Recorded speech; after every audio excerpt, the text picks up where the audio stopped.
Hi friends, please subscribe to Amravati Media and press the bell icon for more latest updates.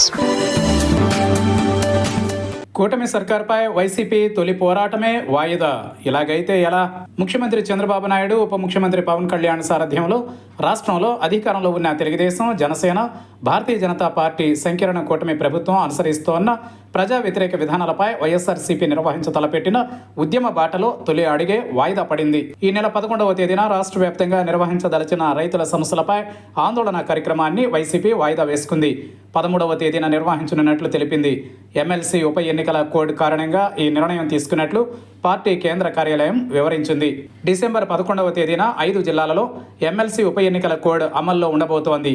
దీనిని దృష్టిలో ఉంచుకుని రాష్ట్ర వ్యాప్తంగా నిర్వహించదలిచిన చంద్రబాబు, పవన్ కళ్యాణ్ కూటమి ప్రభుత్వ రైతు వ్యతిరేక విధానాలపై ఈ ఆందోళన కార్యక్రమాన్ని 13వ తేదీకి వాయిదా వేసినట్లు పేర్కొంది.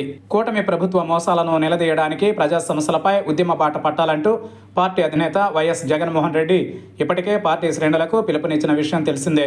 ఇందులో భాగంగా రైతు సమస్యలపై ఈ నెల 11వ తేదీన రాష్ట్ర వ్యాప్త ఆందోళనలకు పిలుపునిచ్చినప్పటికీ అది 13కు వాయిదా పడింది. ఆందోళనల్లో భాగంగా రైతులు ఎదుర్కొంటున్న సమస్యలపై ర్యాలీలు, కలెక్టర్లకు విజ్ఞాపన పత్రం అందజేస్తారు పార్టీ నాయకులు. 20,000 రూపాయలు పెట్టుబడి సహాయం, ధాన్యానికి మద్దతు ధర, ఉచిత పంటల బీమా విధానాన్ని పునరుద్ధరించాలంటూ ఉద్యమాలను నిర్వహిస్తారు. పెంచిన కరెంటు ఛార్జీలపై ఆందోళనల్లో భాగంగా డిసెంబర్ 27వ తేదీన ఎస్సీ కార్యాలయాలు, డిస్కామ్ల సీఎండీ కార్యాలయాలకు ప్రజలతో కలిసి వెళ్లి విజ్ఞాపన పత్రాలు అందిస్తారు.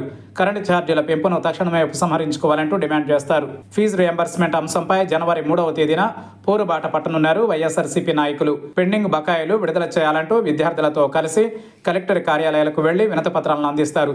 ఫీజు రియంబర్స్మెంట్, వసతి దీవెన బకాయిలు తక్షణమే విడుదల చేయాలంటూ నినదిస్తారు.